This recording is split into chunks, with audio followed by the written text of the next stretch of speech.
Muito bem, Tássio já me apresentou. Obrigado.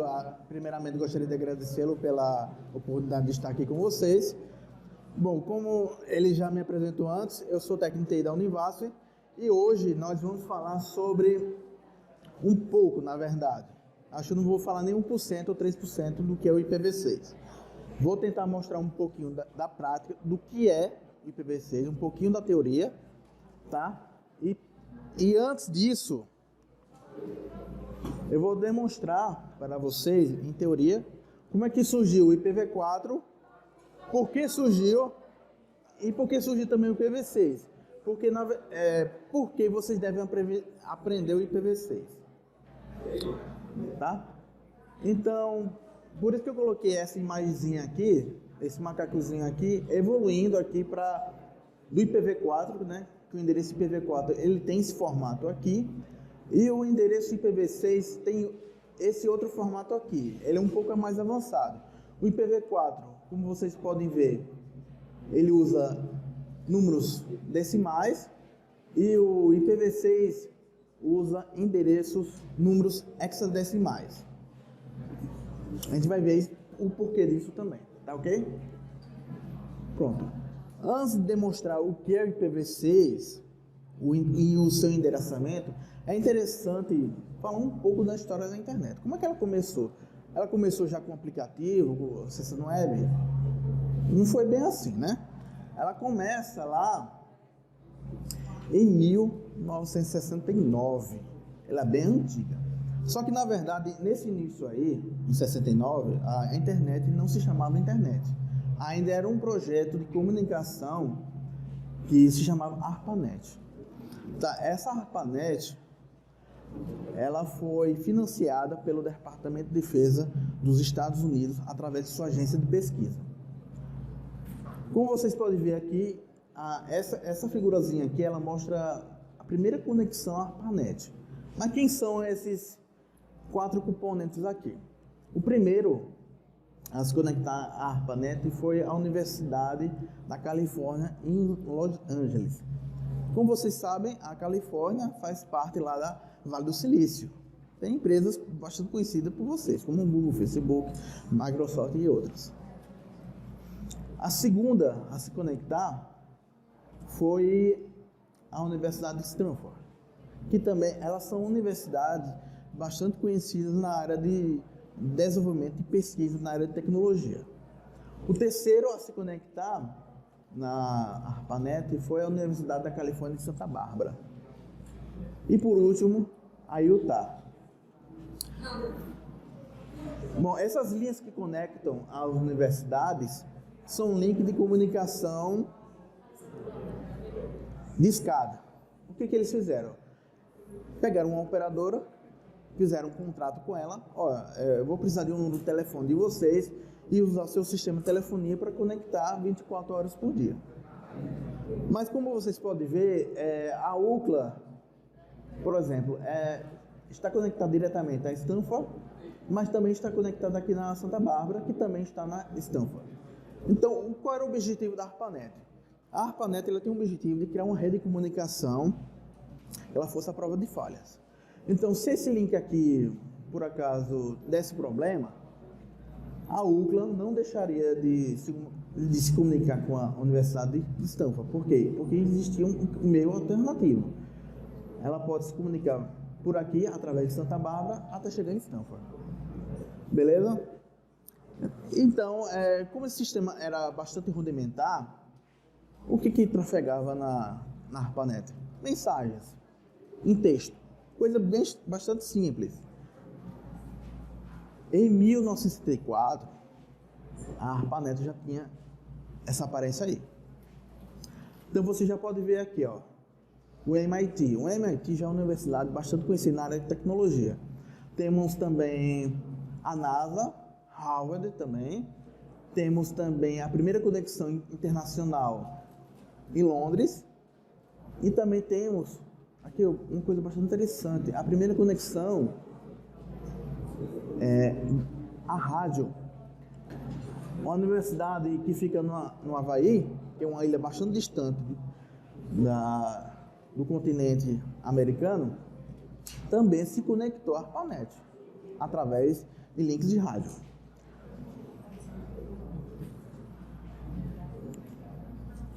Só que nesse período aqui, em pouco tempo, vocês viram que a ARPANET cresceu muito. Então, em 1973, começou o desenvolvimento de uma nova tecnologia que pudesse ser, que fosse mais robusta e suportasse uma quantidade maior de instituições conectadas. Então, esses dois pesquisadores, o Bob Gunn e o Victor Sefter, que eles eram da DARPA, e esse aqui de Stanford, ele começou o desenvolvimento de uma pilha de protocolos que no futuro se tornaria o TCP/IP, tá ok? E como é que foi a internet? Se conectar, qual o histórico da internet em relação ao TCP/IP? Bom, depois de alguns anos posteriormente, em 81, é que houve a definição, finalmente houve a definição do IPv4. 2 anos depois, em 83, é que o IPv4 realmente foi colocado em operação na ARPANET. Muito provavelmente foi a partir desse ponto aqui que a ARPANET deixou de ser ARPANET para se tornar internet, porque o protocolo IP significa protocolo de internet, ou protocolo de interconexão de redes.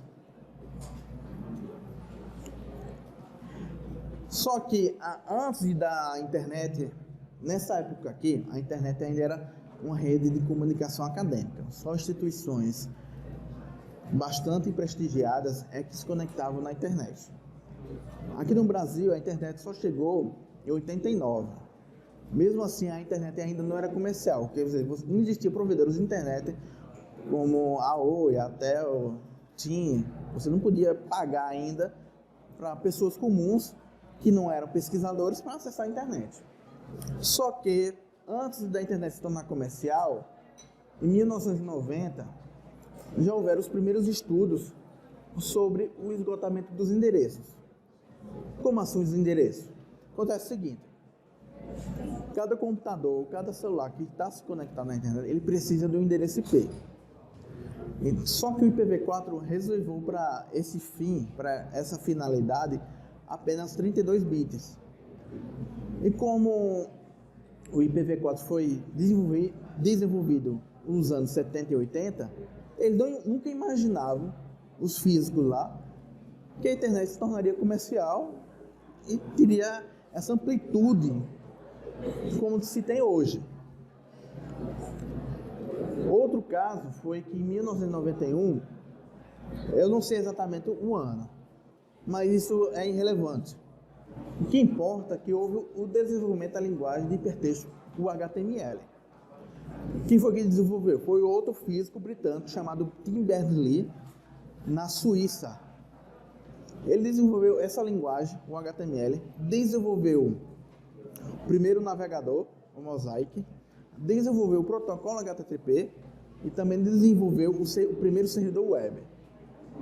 Então, a partir dessa época, você vai ver o surgimento das primeiras empresas totalmente digitais e diversas outras instituições começaram a se conectar ainda cada vez mais, principalmente por causa da web. A web não existia antes desse período. Já se podia mandar e-mail, já se podia trocar arquivos entre os pesquisadores, ao invés de mandar uma carta, ao invés de mandar uma encomenda, as monografias, artigos que eles faziam, as suas pesquisas poderiam ser trocadas através da internet. Mas não existia um navegador, uma app, um site na internet. Não existia ainda, até essa época. A bomba começou a estourar em 93, quando a internet finalmente passa a ser explorada comercialmente. Aqui no Brasil, a internet demorou ainda mais 2 anos para se tornar comercial. Só que, com tudo isso que eu já falei, começou o início da escassez dos endereços, né?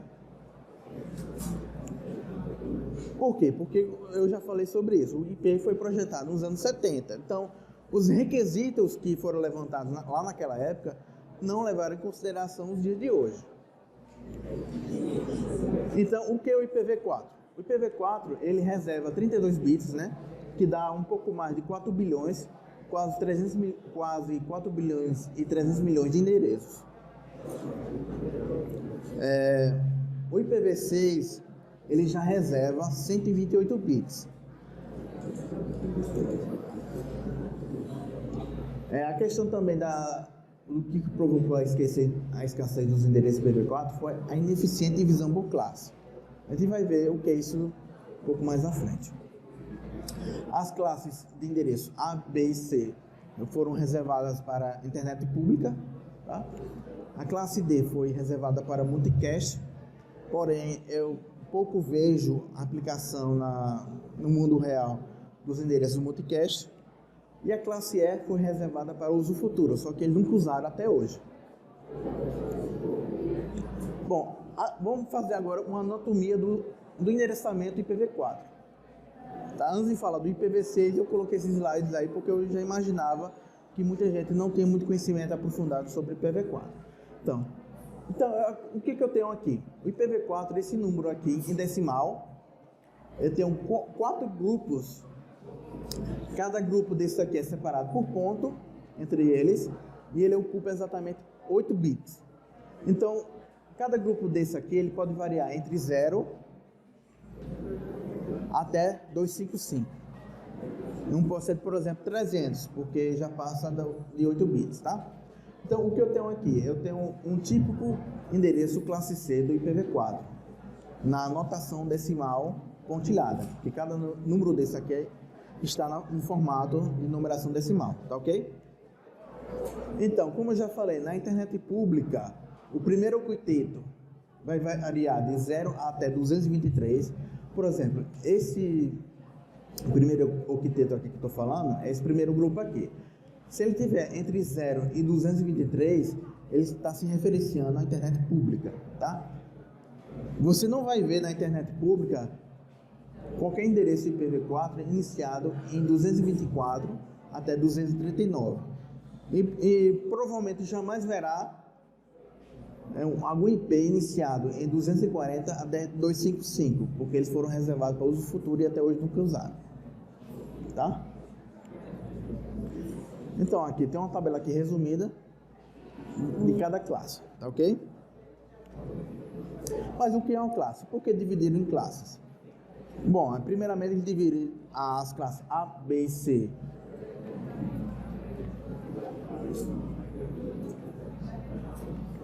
E por que os endereços públicos, que são as classes A, B e C, também foram divididos em subclasses A, B e C, né? Por quê? Porque não era uma classe só.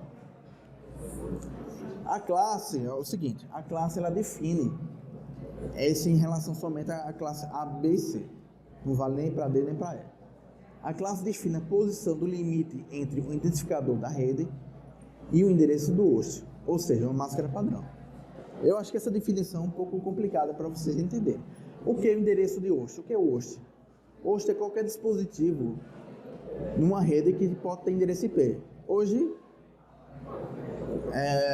com o desenvolvimento do IoT, que é a internet das coisas, qualquer coisa pode ter um endereço IP. Celular, tablet, já tem ar-condicionado, lâmpada com endereço IP, um monte de coisa, enfim, um monte de coisa, tá? Então, ele é um substantivo genérico hoje para qualquer dispositivo que tem endereço IP. E o que é o identificador da rede? O identificador da rede seria equivalente a um CEP. Você mora em uma rua e todos os moradores dessa rua compartilham o mesmo CEP. O CEP identifica uma rua ou avenida dentro do país de forma única. Então, da mesma forma, existe um prefixo lá no endereço para identificar um conjunto de computadores, um conjunto, uma rede. Assim como a gente tem no sistema de telefone também, numeração.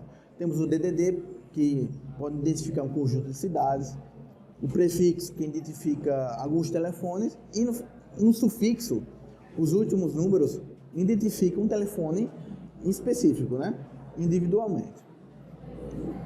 Então, cada classe A, B e C, ele tem uma máscara padrão diferente.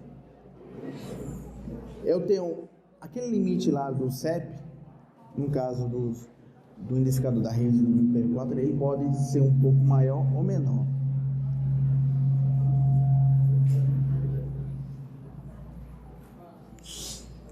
A classe A, como já falei, ela começa com 0, termina em 127 e ela tem uma máscara padrão em 255.0.0.0, né? Esse primeiro octeto aqui, né, o primeiro grupo, ela vai identificar a rede e o restante vai identificar os dispositivos. Então, o endereço de classe A, eu posso identificar 128 redes, eu posso ter 128 redes aqui com 16 milhões de endereços. Então, quem recebeu o endereço classe A naquela época, poderia ter, teoricamente, na sua rede, 16 milhões de computadores. A classe B, ela inicia em 128 e termina em 191, tá ok? A classe B, ela é um pouco mais restrita em relação à classe A. Por quê? Porque o endereço de CEP, ou o identificador de rede, é um pouco maior. Então, eu tenho menos bits para identificar minha rede. Aqui na classe B, eu posso ter 16.384 redes e em cada rede 65 mil endereços, aproximadamente, tá ok? A classe C, ela vai de 192 até 223 e ela tem uma máscara padrão. Aqui tá errado, tá? Aqui era para ter um 255 e aqui era para ter vários bits de 1. Então, o primeiro, o segundo e o terceiro grupo são usados para identificar a rede. Então, ela é mais restrita ainda do que a classe B. Na classe C, eu só posso ter 256 endereços. Mas, na verdade, eu só posso ter 254 hosts nessa rede aqui, porque o primeiro e o último não podem ser utilizados. Mas eu posso endereçar uma quantidade maior de redes. Eu posso ter um pouco mais de 2 milhões de redes. Agora veja só, tem um problema aqui nessa divisão de classes. Qual é? Na classe C eu só posso ter 256. Mas se minha empresa ou na minha universidade tem mais computadores do que isso, por exemplo, tem 500 ou 1000, ou tem 500 computadores ou 1000, o que vai acontecer? Uma alocação classe C é insuficiente, tá? E a classe B já é grande demais. Então, o que foi que aconteceu no início? Muitas alocações classe B, mas houve um desperdício muito grande de endereços.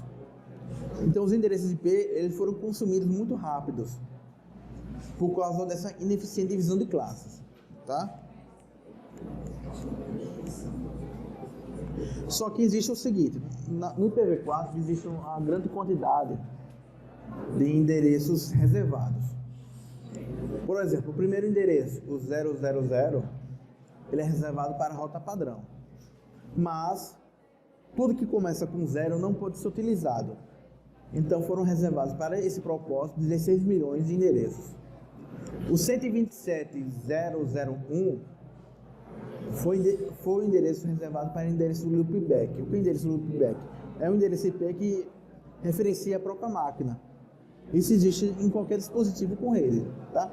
Mas qualquer endereço que começa com 127 também foi reservado para esse propósito. Então já vai mais de 16 milhões de endereços. Também temos esse outro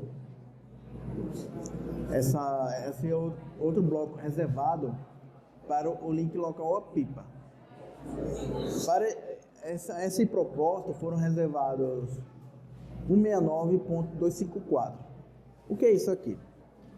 Quando esse tipo de endereço aparece no Windows ou no Mac, quando o servidor DHCP não consegue, ou não existe na sua rede, ou ele não consegue se comunicar com o seu computador, então ele vai aparecer.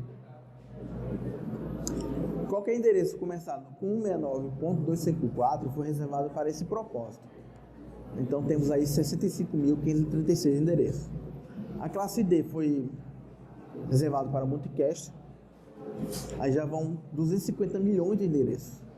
A classe E foi reservada para uso futuro. Porém, esse futuro nunca chegou, nunca usaram. Então já vão 250 milhões de endereços reservados ou desperdiçados. E o pior de tudo, de todas as redes, o primeiro endereço é reservado para identificar a rede e o último endereço é reservado para o endereço de broadcast. Então eu não posso usar nem o primeiro nem o último. Por exemplo, um endereço tipo de classe A, ele vai de 10.0.0.0 até 2.555.255.255. Eu posso aqui ter 16 milhões de endereços, mas eu não posso usar nem o primeiro nem o último. Isso de todas as redes e sub-redes. Eu nunca posso usar nem o primeiro nem o último. Existe uma exceção recente, mas não é o caso, ainda vou falar aqui, tá? Tá, essa imagem é o seguinte, ele mostra as alocações iniciais de endereços. Então o que vocês podem ver, cada bloquinho desse aqui é como se fosse uma fatia de endereço IP que foi reservada recentemente. Esses blocos maiores aqui, vocês podem ver que são endereços muito grandes. Então empresas como HP, DEC, o MIT, a GE levaram grandes blocos de endereços, mesmo que eles não tivessem necessidade para isso. Quem chegou depois levou poucos endereços IP. Então você vê aqui um grande desperdício. Quem chegou depois aqui, por exemplo, o LACNIC, recebeu só uma pequena parte. Empresas atuais, elas têm poucos endereços para distribuir, mas empresas anteriores têm grandes endereços, mesmo que não use todos. Então começou a ter o quê? As soluções faciais para retardar o esgotamento final dos endereços. Quais foram eles? Então, em 92 foram criados esse grupo para sugerir soluções para adiar o esgotamento do endereço IPv4, tá? O primeiro deles foi o CIDR. O que é o CIDR? O CIDR faz com que aquelas classes lá com máscaras padrões não fossem mais levadas em conta. Mas, então, foi determinado o fim do uso de classes e agora eu posso ter um bloco de tamanho apropriado. Por quê? Eu me demonstrei lá na classe C que eu só posso ter 250 endereços, um pouco mais do que isso. Mas se eu tiver na minha organização 500 computadores, eu não poderia receber uma outra alocação classe C. Eu teria que receber logo uma classe B. Só que se eu tiver 1000 computadores, por exemplo, para endereçar, eu vou desperdiçar mais de 60 mil endereços. Então foi o que aconteceu muito lá no início da internet. Então o CIDR, ele permite esse recurso aqui, né? O VLSM, que é o Variable Length Subnet Mask. O que é? A máscara de subrede de tamanho variável. Aquela máscara lá poderia ser mais maleável, não fixa e bastante restrita como era antes. Também foram desenvolvidos o protocolo DHCP para que fosse possível empréstimo de endereços IPs ao invés de um endereço estático. E por fim, foi possível através do NAT que de fato retardasse o fim do esgotamento dos endereços IP. Tá? O NAT usa os endereços IPs da RFC 1918, que são aqueles endereços privados que provavelmente vocês usam bastante. Então o que ele faz? Ele permite, através do NAT, ele permite conectar toda uma rede de computadores usando apenas um endereço válido. Então o NAT seria mais ou menos isso aqui, ó. Eu tenho um único endereço IP aqui na frente e ele pode ser compartilhado por uma grande quantidade de endereços, uma grande quantidade de computadores ou tablets. Pode estar atrás de um único endereço IP.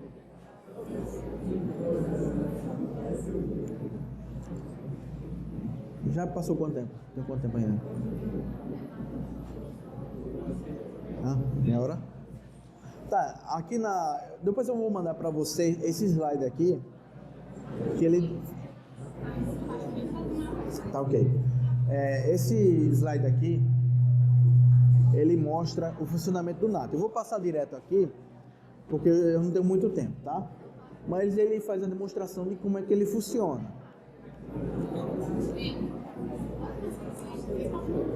Tá ok? O pessoal de trás já está me ouvindo, porque estou fazendo muito barulho aí. Beleza. Então é o seguinte.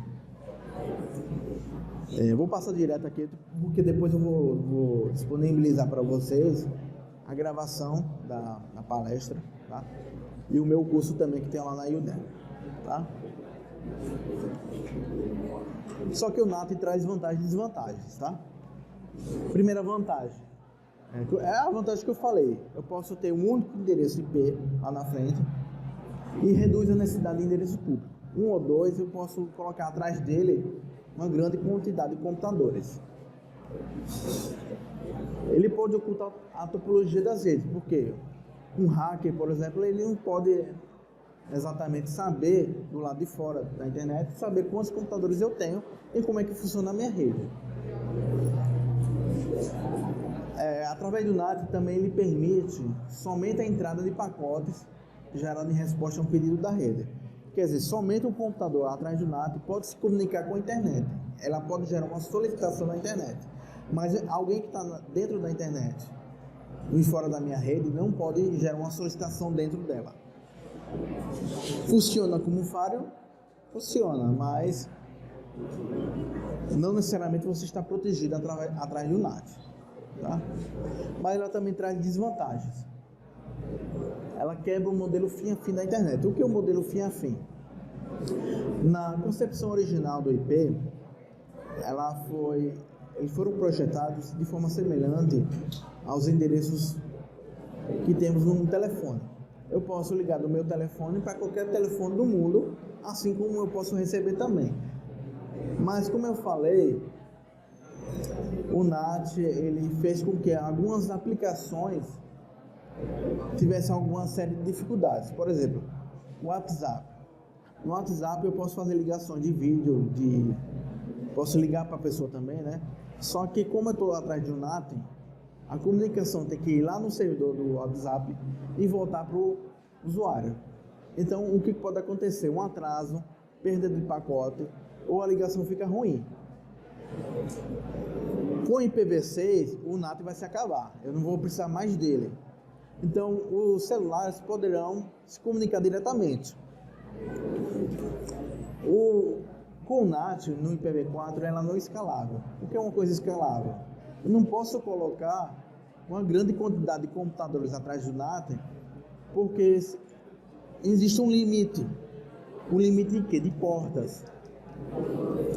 Porque o NAT usa as portas do TCP/IP, né, do TCP e do UDP para gerar aquelas conexões.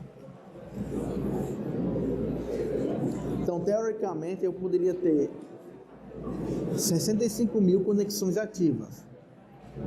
O NAT também aumenta o processamento no dispositivo tradutor, porque o NAT é um protocolo bastante complexo. Pronto. Eu vou passar para o próximo slide, tá? Só um minutinho. Pronto, pessoal, vamos voltar. Então, como é que é o endereçamento IPv6? Eu falei do IPv4 que ele usa números decimais. No IPv6, ele usa endereços. Os endereços utilizam a numeração hexadecimal. Então, no IPv4, o endereçamento usava 32 bits, que dá um pouco mais de 4 bilhões, como eu já falei. Porém, no IPv6, ele utiliza 128 bits. Quanto é 2 elevado a 128? Alguém sabe me dizer? 2 elevado a 128. Dá para fazer de cabeça, né, gente? 2, 4, 8, 16, 32, 64. Não, deixa pra lá. Alguém sabe que casa decimal é essa aqui, ó? 340? É bilhões, trilhões? Não, né? No IPv6 é possível ter 340 decilhões de endereços. Então é um número muito grande que só é usado em poucas situações, tá? Então eu tenho aqui uma noção para que vocês tenham o tamanho desse endereço, tá? Eu vou passar direto por causa do tempo. Então, como é que é o endereço IPv6?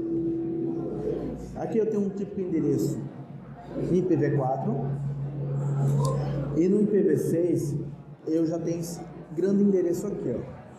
São 32 números hexadecimais, onde eu posso misturar números e letras, só que essas letras aqui só vão até a letra F. Acima disso não é utilizado, tá? Cada grupo desse aqui temos 16 bits. Por exemplo, esse 2000 0db8 ele tem a mesma quantidade de bits do endereço IPv4. Aí você vê o tamanho. Quantos números eu tenho aqui, ó? 1, 2, 3. Então temos aqui 12 números, né? 12 algarismos. Aqui tem apenas 8. Então o endereço IPv6 ele é mais condensado. Ele tem esse tamanho aqui justamente para evitar para que eu possa endereçar uma grande quantidade de computadores, de celulares, de tablets. Não vai ter mais essa preocupação no IPv6. Cada grupo, veja só, aqui o grupo, né, o octeto, eu tenho 8 bits, cada um tem 8 bits. Aqui no IPv6 eu tenho 16 bits e esses grupos são separados por 2 pontos, tá ok? E cada numeral, né, cada número desse aqui, inclusive uma letra é um número em hexadecimal, ele possui 4 bits. Na verdade é muito fácil trabalhar com hexadecimal, é só fazer essa tabela aqui, ó. Essa tabela aqui ela contém todas as possibilidades no conjunto de 4 bits, e aqui eu tenho os números hexadecimais que eles representam. Então, em hexadecimal eu vou de 0 até F. Mas por que ele é mais compacto? Porque, por exemplo, do 9, o próximo número seria 10, certo? Mas em hexadecimal eu só uso um caractere. Então faz com que os endereços sejam mais condensados.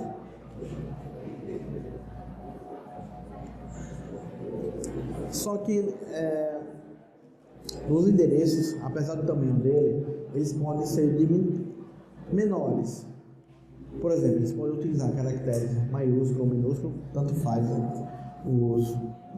as letras serem maiúsculo ou minúsculo. Os endereços podem ser abreviados. Por exemplo, eu posso omitir os zeros à esquerda. Por exemplo, eu tenho um exemplo aqui. Esse 2000 0db8, eu posso ser apenas 2000 db8. Esse zero à esquerda aqui ele foi omitido. E tanto faz ser maiúsculo ou minúsculo.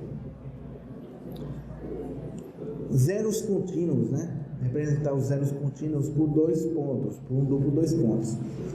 Só que eu só posso fazer isso aqui uma vez. Por exemplo, esse formato aqui é inválido, mas esse aqui é totalmente válido. Então, omitir esse aqui, esse grupo aqui, eu só coloco um zero em cada um, mas esse outro grupo aqui, esse grupo de zeros aqui, eu coloco 2 pontos. Então, sempre que você vê um número em IPv6 com um duplo 2 pontos, significa que essa omissão de uma grande quantidade de zeros, tá?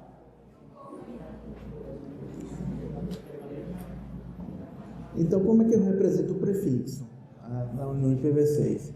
No IPv4 tínhamos esse formato aqui, né? A notação decimal pontilhada na máscara, e aqui temos a máscara de endereço. Isso aqui significa o seguinte, que nessa rede aqui,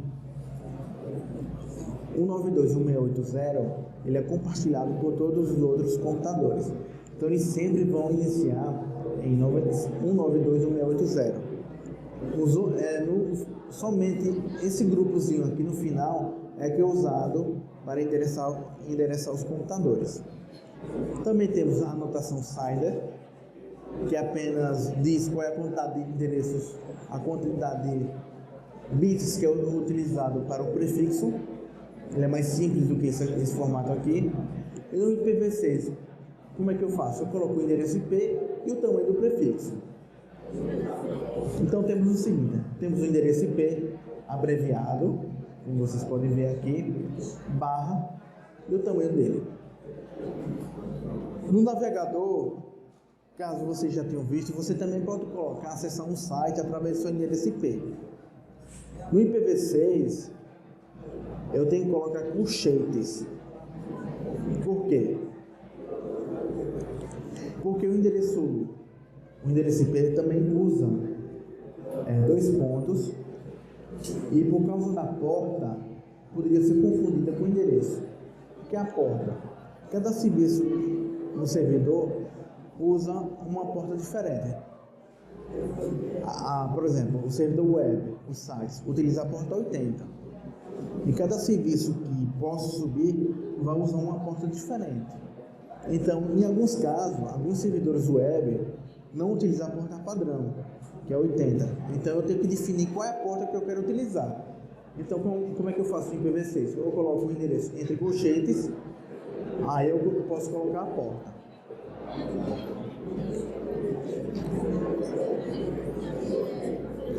Basicamente, eu tenho 3 tipos de endereço no IPv6.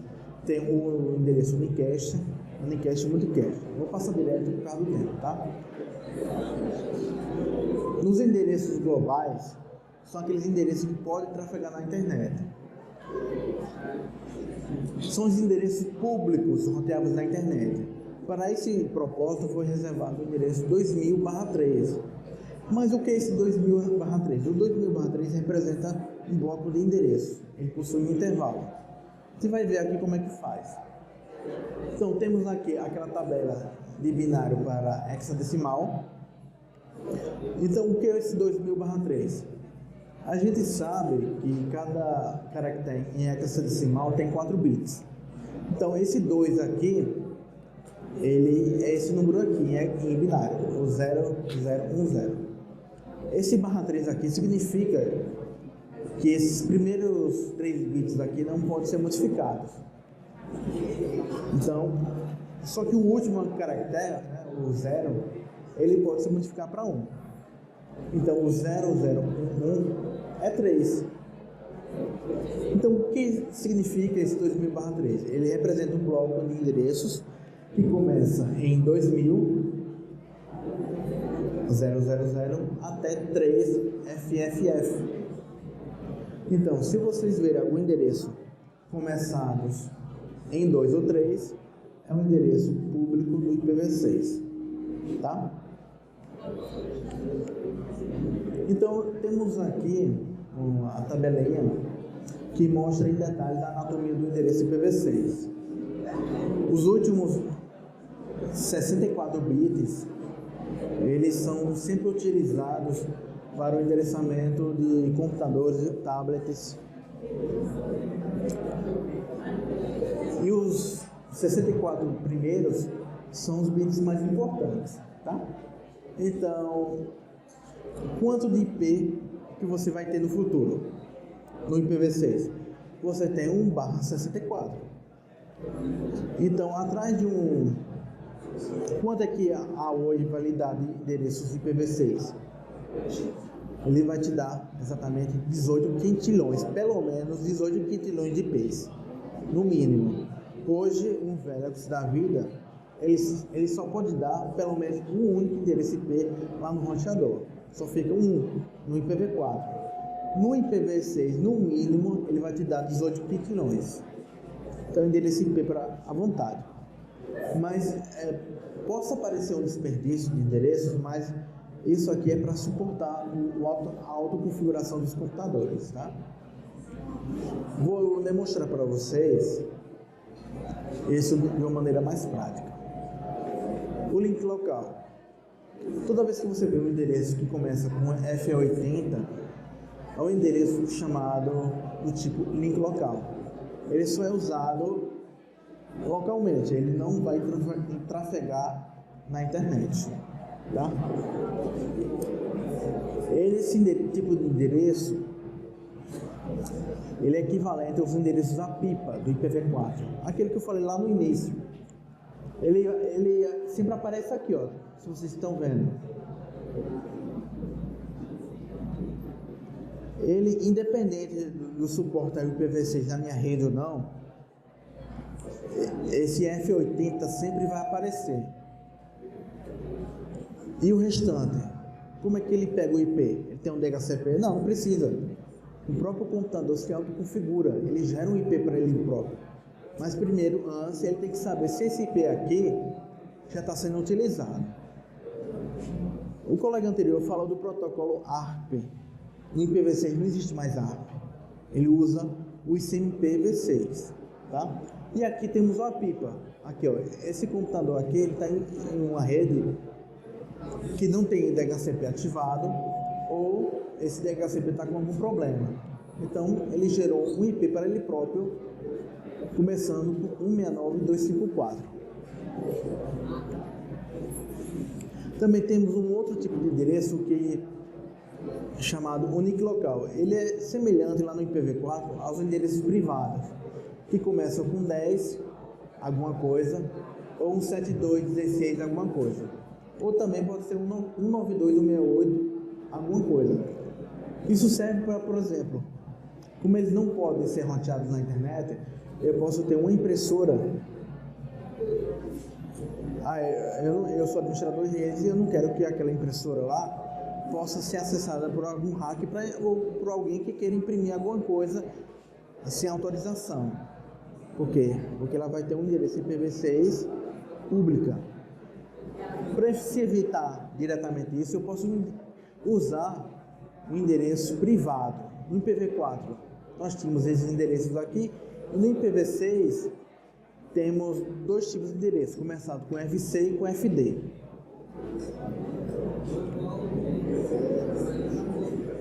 Vou passar aqui direto, tá? Mas também temos aqui alguns endereços especiais.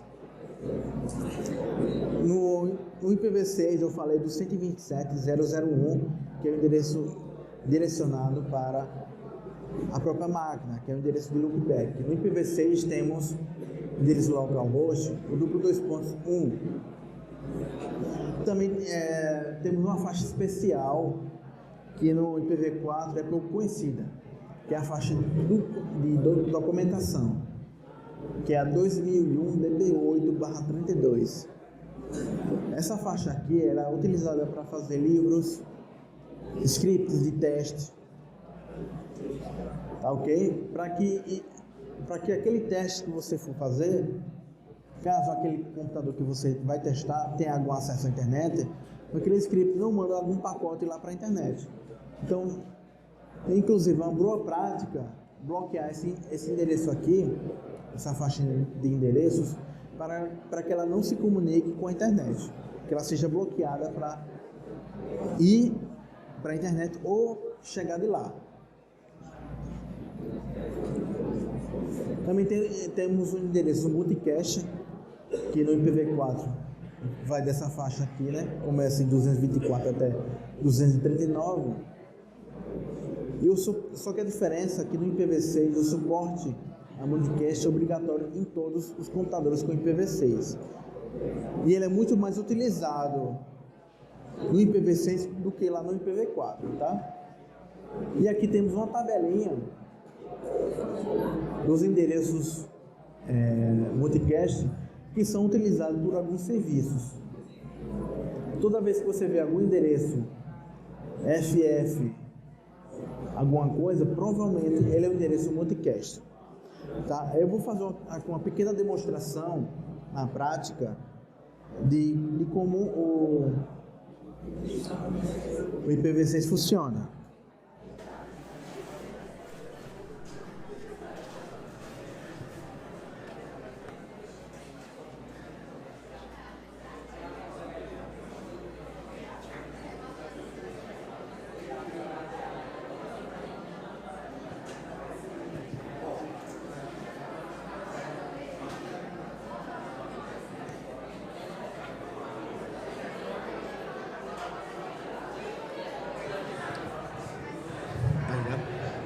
Tá, pessoal, eu estou aqui numa máquina virtual.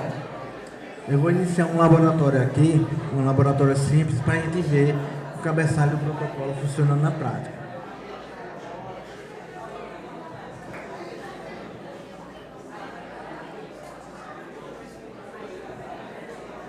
Então temos aqui uma rede simples, temos apenas 2 computadores e eu vou fazer uma captura de pacotes aqui no segundo computador, tá? Vou usar uma ferramenta chamada Wireshark, que é uma ferramenta bastante conhecida para fazer captura de pacote.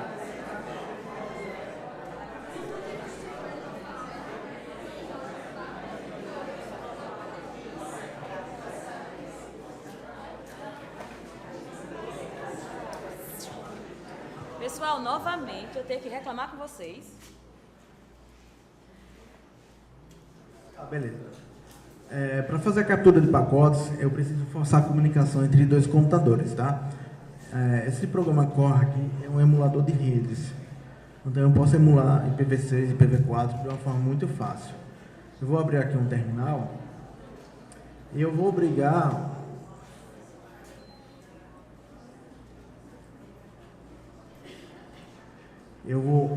obrigar o computador 1 a se comunicar com o computador 2, tá? Então eu vou dar um ping, o comando é o ping6-c1, que eu quero só que ele envie um pacote para o computador B, e o endereço IP dele é esse aqui, ó, 2001 db811. Eu só vou digitar aqui, 2001 db8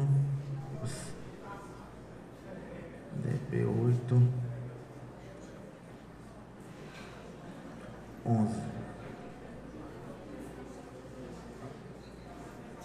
Não, o que muita gente pode confundir é que o /64 é usado apenas para quando eu coloco de forma fixa o endereço IP lá no computador. Ele não é utilizado para o tráfego entre os computadores, tá? Pronto, ele enviou, o que ele tem aqui, ó? Ele enviou para o computador B uma sequência de apenas um IPv6. Ele levou menos de 1 milissegundo. Ele recebeu, ele transmitiu aqui, ó, pode ver que ele transmitiu e recebeu esse pacote. Vamos ver lá na captura. Aqui ele capturou, tá? Para você ver, ele só enviou 2 pacotes que eu mandei, um para enviar e outro para receber, mas ele gerou 10 pacotes. Então, se você quisesse, por exemplo, esnifar uma rede em busca de um ataque homem no meio, esse aqui seria muito mais complicado, porque a comunicação é muito grande, é uma grande quantidade de pacotes, tá? Então aqui, veja só, o que é o ping? O ping é apenas para testar uma conexão. Então ele faz aqui uma requisição de eco, o ping, o eco request, e ele manda tipo um oi. Aí ele manda o replay, a resposta. E aqui embaixo nós temos aqui o cabeçalho do protocolo IPv6, tá?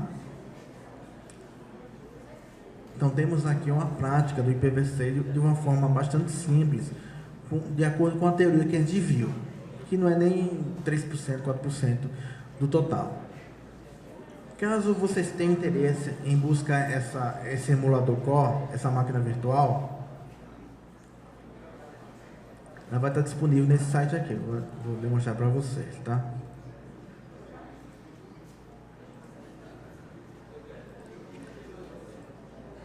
Cadê? Então, o livro Laboratório de IPv6, ele está disponível, tá, nesse site aqui, ipv6.br.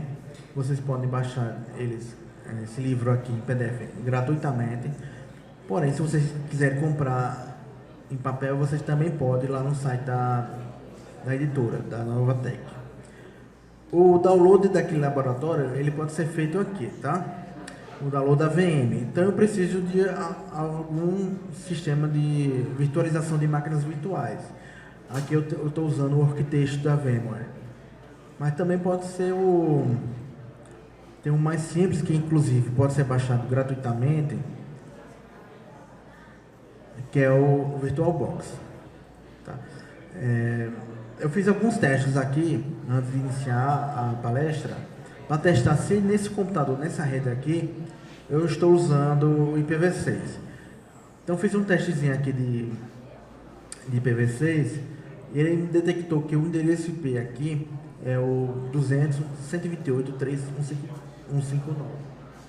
Tá? Se vocês prestarem atenção aí, se vocês acessarem a rede sem filtro aqui, esse IPv4, aqui, esse endereço vai ser compartilhado por todos vocês. Então, quem está lá do lado de fora sempre vai observar ou ver que alguma requisição está vindo desse endereço aqui. O seu provedor, por exemplo, ele detectou que vocês podem até achar estranho que aqui não é a Universidade Federal da Bahia, aqui é a UNEB, tá? Mas esse endereço aqui, ele pertence, ele foi alocado para a Universidade Federal da Bahia e ele não detectou, pelo menos aqui onde eu estou, não tem IPv6 suportado. Mas aqui no site do nick.br eu também posso testar alguns sites que podem estar com IPv6. Por exemplo, eu vou colocar aqui o site do Google para testar, para ver se ele já está disponível em IPv6. Vou testar aqui. Sim, o site é disponível e acessível por esse endereço aqui, ó. Se eu quiser acessar o IPv6 por ele, eu poderia, mas como eu não tenho acesso aqui, eu não posso fazer isso. Ele faz algum teste, por exemplo, um usuário que só tem IPv4 vai acessar aquele site. Um usuário com V4 e IPv6 também vai acessar. E quem tem somente IPv6 também vai acessar. Mas vamos ver um site aqui local, tipo p4.com.br. A gente já conhece esse site, né? Quem mora aqui conhece. Eu vou testar aqui para ver se ele tem o IPv6 ativado. Olha, ele não é acessível via IPv6. Então, quem tem IPv4 vai conseguir. Quem tem IPv4 e IPv6 vai acessar, mas quem tem somente IPv6 não vai conseguir acessar o site individual, tá? Então, através dessa ferramenta aqui eu posso testar. E aqui também temos algumas estatísticas, o que é o IPv6 e etc. Eu já testei aqui. O IPv6 ele foi definido em 1998. Mas vocês podem ver que com essa notícia aqui, o IPv6 só começou a ser ativado em 6 de junho de 2012. Então ele é muito recente. Tem pouco tempo para isso. Mas por que vocês devem aprender o IPv6? Porque o IPv4 vai ser desligado da internet em breve. Eu não tenho uma data definida ainda, mas ele vai ser eliminado, tá? Outro site bastante interessante é esse site aqui, o asnmap.com. Nesse site aqui, ele detecta por qual endereço IP eu estou acessando o site e a quem pertence. Então, por exemplo, eu posso vir aqui no sistema autônomo.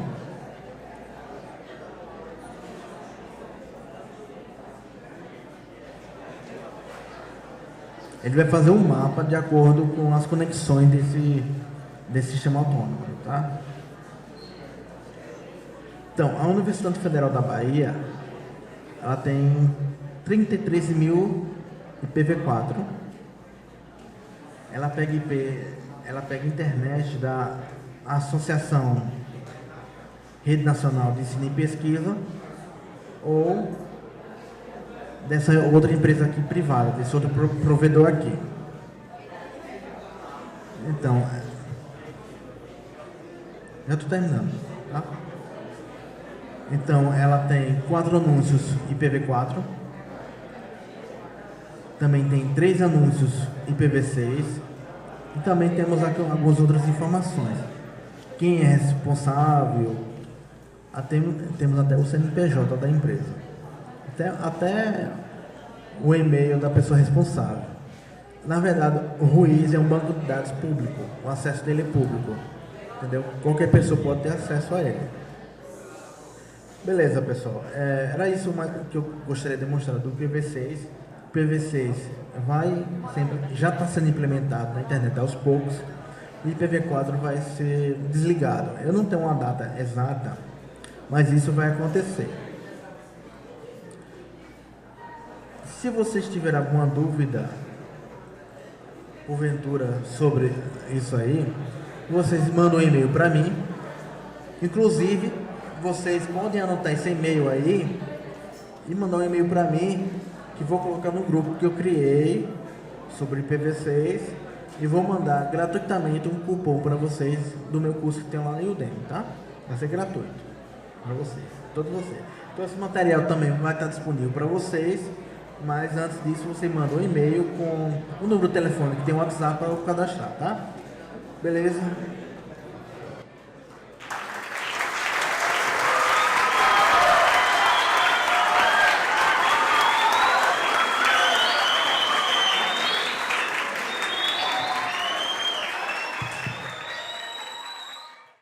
Se você gostou deste vídeo, não se esqueça de comentar aqui embaixo o que achou dele e também não se esqueça de dar aquele like, de se inscrever no canal e ativar as notificações. Te deixo um forte abraço e até o próximo vídeo.